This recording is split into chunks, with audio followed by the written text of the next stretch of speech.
Hello, my name is Andy and I am the Village Idiot. I'm armed with a car and a GoPro and an unhealthy amount of time on my hands. I'm using that time to attempt to visit every civil parish in England. You're watching the Leeds series. The city of Leeds is one of the 5 metropolitan boroughs of West Yorkshire. 38 civil parishes lie within its boundaries. Which slice of the city are we seeing today?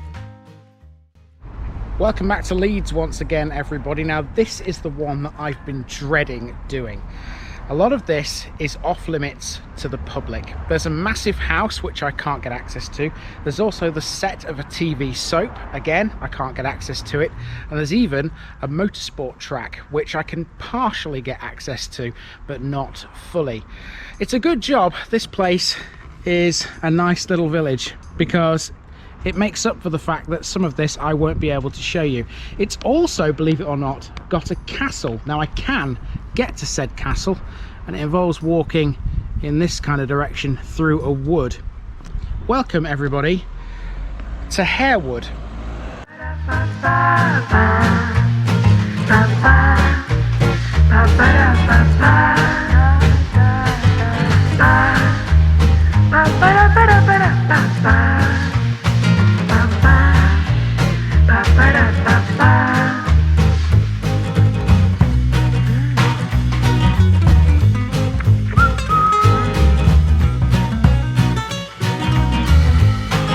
This Leeds video is sponsored by Past Days, a family history blog by June Terrington. You'll find her link in the description. Here's my disclaimer for people who may be watching me for the first time. I say things as I would in my native accent and dialect. As a result, I may not pronounce things in the same way as the locals do. Remember, I'm a visitor. It's impossible to know everything. Leave me a comment, spin me a like, and bash that subscribe button. Let's get to today's parish video. So this is Harewood, the one parish of Leeds I've been really anxious about covering.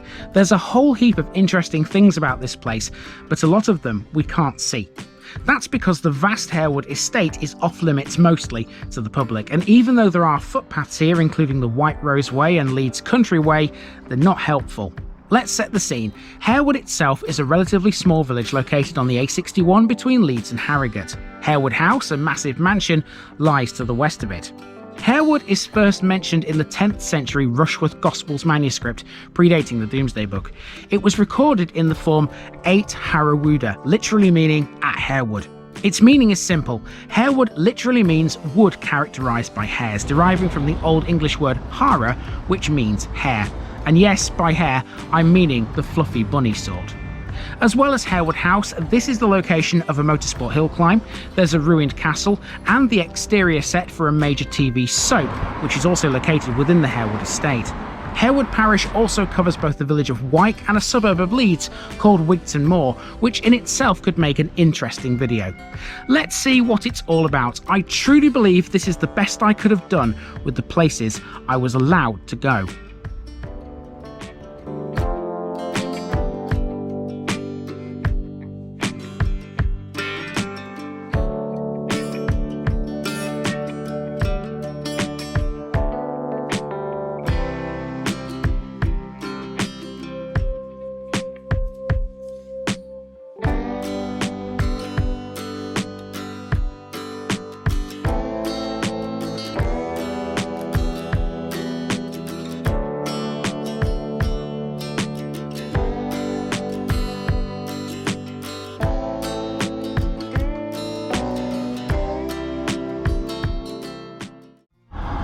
Our journey starts with the camera still on the dashboard from last week's East Keswick episode.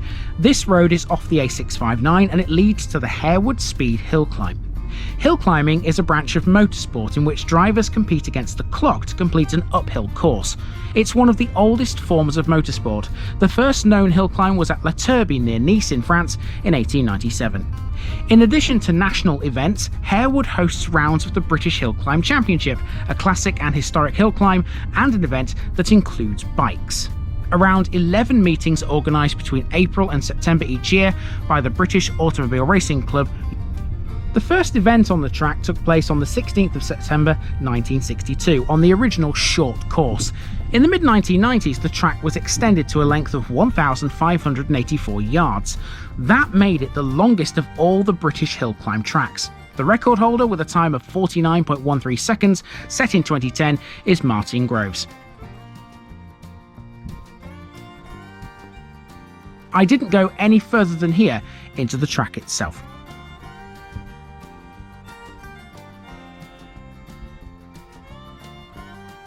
As such, I opted to head for the village, and pretty quickly we've gone from climbing hills in a vehicle to walking down them on foot. This footpath off Bondgate will take us towards Harewood Castle. It passes under this pretty creepy stone tunnel, and we'll get to see this again in a short while. We're in Castle Plantation, a vast area of woodland to the north of Harewood village. This footpath runs around what was presumably at one time the moat surrounding Harewood Castle, although I can't confirm that. Harewood Castle sits on a steep slope and it's visible for miles around. The main block of 2 stories is flanked by 4 angled towers, one being a plain entrance tower. It's an impressive building and we can get really close to this. Now, I'm led to believe that you can't go into the castle because it's structurally unsafe, but you can obviously walk up to it and admire it from a distance. Now, we can get a bit closer to it, but to do so, we've got to cross this rather boggy stream. Now, there is a stepping stone there, so let's go across and see if we can see this a bit clearer. It might be easy to turn the camera off actually to get across. There's some steps on the other side, and then we'll have a closer look at Harewood Castle. Harewood Castle dates from the 14th century, and it's slightly inaccurate to call it a castle. It is in fact a stone hall house and courtyard fortress officially. You could argue it's the original Harewood House. It's a Grade 1 listed building in any case. The castle was founded by the Delisle family in the 12th century and was last occupied in the 1630s, at that time being owned by the Wentworth family. They also owned Gawthorpe Hall in Burnley at that time and would sell both to Sir John Cutler. It would eventually end up in the hands of Henry Lascelles, whose son Edwin would build Harewood House. It remains as imposing as ever, even though it's ruinous. Centuries after it had been abandoned, Harewood Castle remained a landmark, the subject of several Turner paintings in 1797. So it would appear I've been spared the trek back up the hill, because, as you can see here, look, here's the tunnel that we walked down earlier. So these paths cross each other. That's interesting. I didn't know that. I was expecting to have to walk back up here, but apparently you don't need to. That unexpected change of route meant I emerged here at one of the entrance lodges to Harewood House. The main entrance is a huge archway off the A61, but all entrances are strictly private roads. Here's one thing that is publicly accessible though. This is the Village Hall, an important and thriving facility for Harewood's small community. It was opened in 1959 after being first planned in 1930. World War II was the main reason for its delay. Around the back is the Muddy Boots Cafe. This describes itself as being great value and it serves proper home cooked food and cakes from 8 AM every day. Here we are on Bondgate. So far we haven't seen what Harewood is like as a village really, but we're about to. It's full of old terrace rows, just like this one here, and in places there's a good view. Now, because of that change of route, it means that we get to walk down this main road for a stretch, which wasn't part of the original plan. However, there's a benefit to this, because from this main road you get a cracking view. If I can get across the road somehow, if someone's nice enough to let me, thank you very much, you can see what I mean. There's a public footpath here and I can stand at the entrance to it and show you what I can see. Have a look at that, ladies and gentlemen. Beautiful British countryside right here in West Yorkshire. Heading south along the A61, we pass Harewood's War Memorial, which is a simple stone set back from the road. There's also a World War II memorial plaque at All Saints Church too. There are 3 buses that pass through Harewood along the A61. These are the 923, 781 and the 36, and the latter of those 3 gets you to the city of Ripon. It's Leeds in the other direction. And here we have the parish notice board, and you can officially mark Harewood off that Leeds list. 5 left, folks. Here we have the Harewood Arms pub and hotel, which is opposite the arched entrance to Harewood House.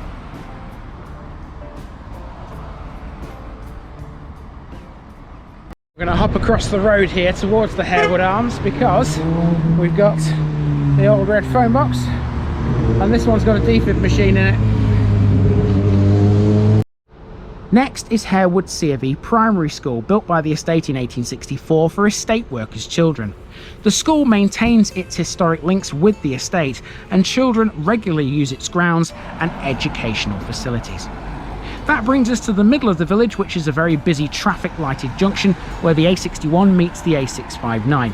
Opposite us here is the entrance to Harewood House, and we'll get to that in a moment. A few more paces along the A61 and we come to Gateway School.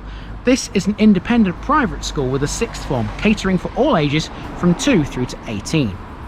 Outside there's a rusty sculpture in the shape of a racing cyclist.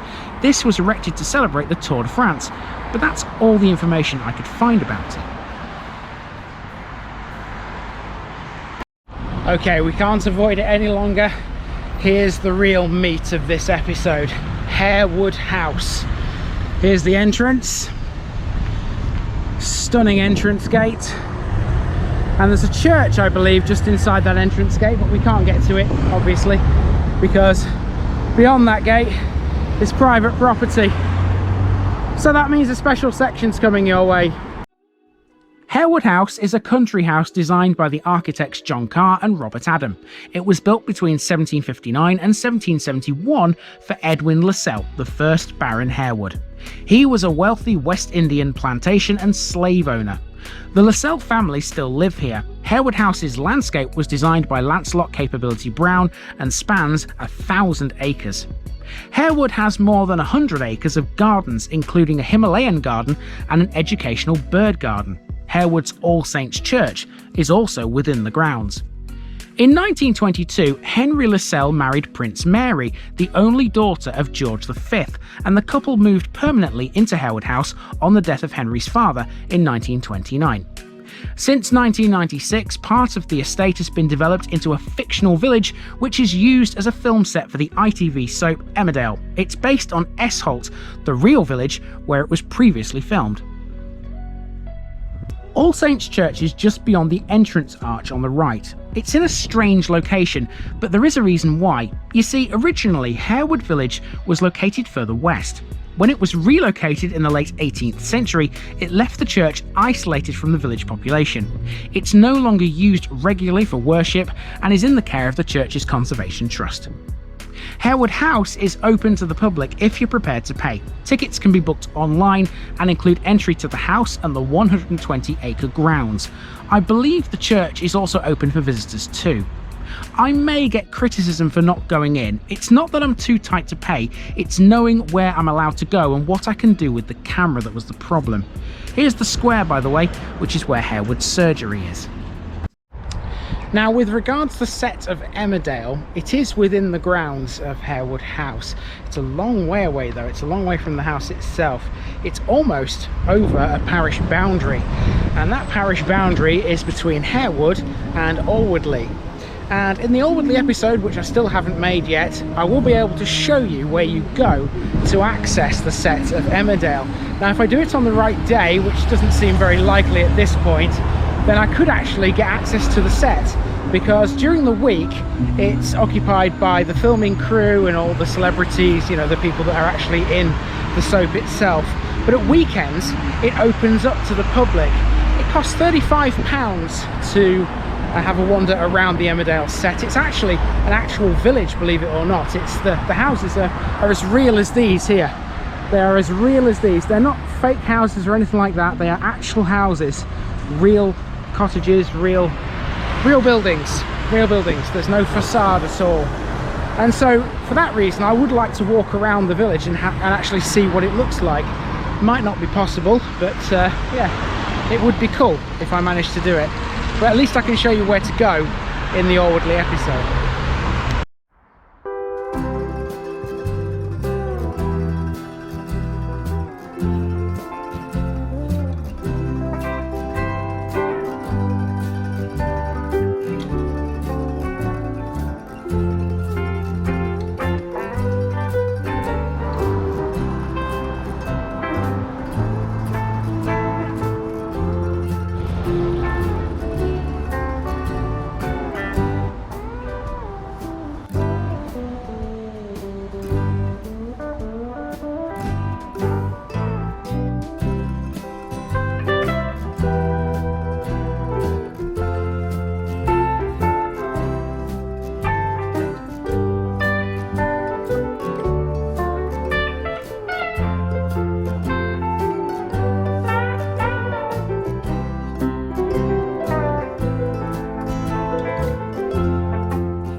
And as far as Harewood Village goes and Harewood House, that's it. But we're not done as far as Harewood Parish goes. You see, this one covers a heck of a lot of area. And in that area, you'll find a tiny village called Wyke, which we mentioned in the Scarcroft episode, I believe. That's where we're going now. The camera will be on the dashboard. I'm basically just going to drive straight through it. It's a very tiny settlement. That should suffice for that. And we're going to end up in a suburb of Leeds called Wigton Moor. And that's where most of Harewood's population live.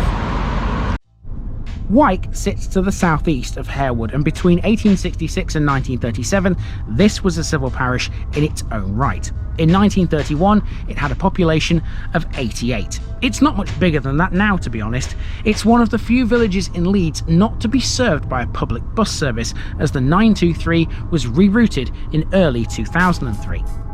Wyke is associated heavily with golf. It has Wyke Ridge Golf Course, which is an 18-hole USGA standard course, the Oaks, which is a par 3 course, and there's even a foot golf pitch.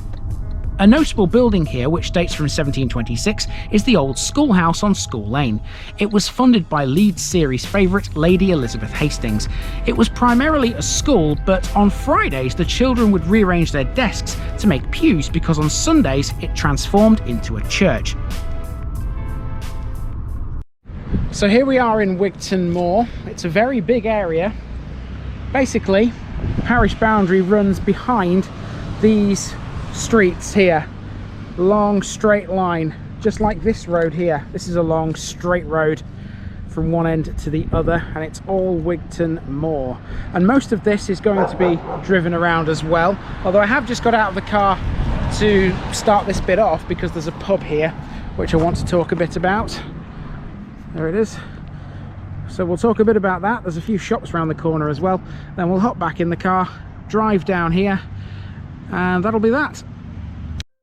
The pub in question is the Dexter, which classes itself as being in Shadwell as opposed to Harewood. In actual fact, everything on this northern side of Shadwell Lane is Harewood. That includes the shops both next to the pub and over the road. On this side we have a Sainsbury's, a Coupland's Bakery, Shadwell Tandoori and a clinic, amongst other things. The other side features a one-stop store, and behind this is Brandon Golf Course, another golf-related feature within Harewood's boundaries.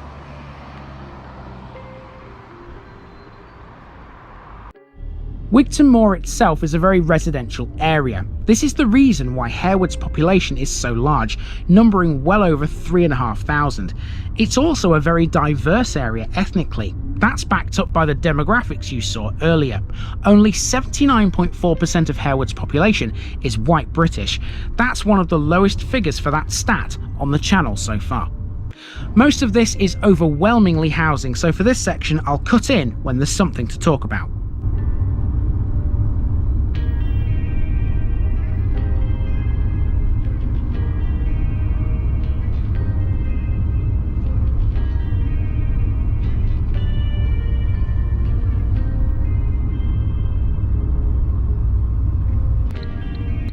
On Barfield Crescent we find Wigton Moor Primary School.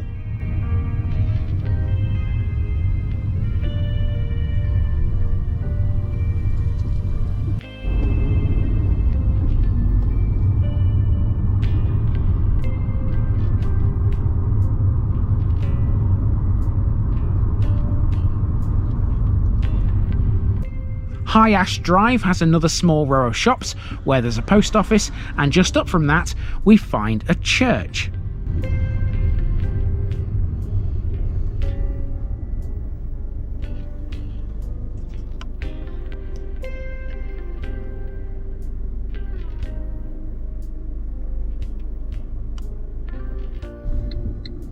This is Wigton Moor United Reformed Church, opened in 1968.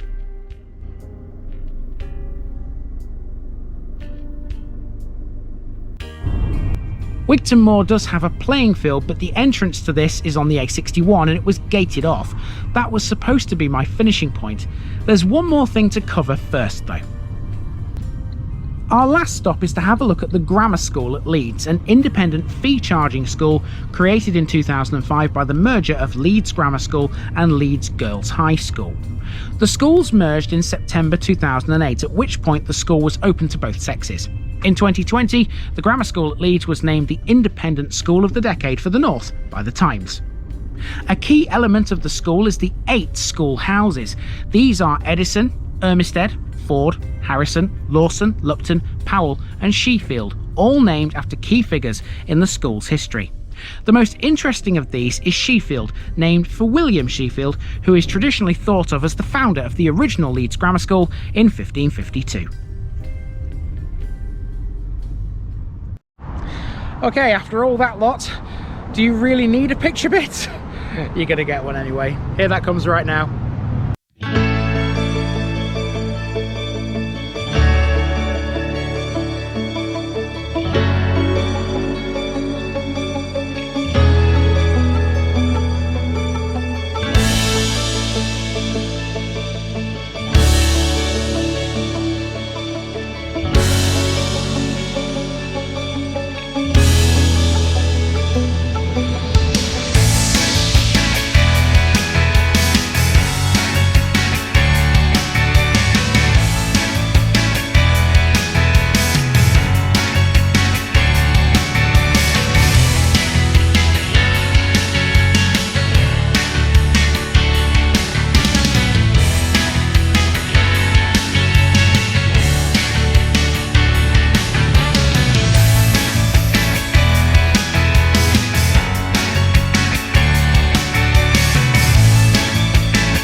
So my job from here now is to drive down into Leeds to do what else I need to do today.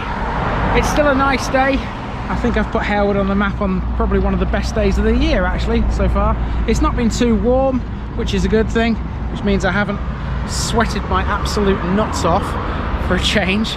And yeah, Harewood's a wonderful place. It's just I wish there was more of it that was publicly accessible, because there's so much more that, you know, I could potentially show you if that was the case. But alas, that's how things are, I'm afraid. I do hope I've covered enough of it to suffice. Yeah, that's the hardest one in Leeds down as far as I'm concerned. There are only 5 left now, and all 5 are quite big places, and you'll see where the first one of those 5 is at this time next week. But for now, this has been the Parish of Harewood, and I've been Andy, also known as the Village Idiot, and I'm out.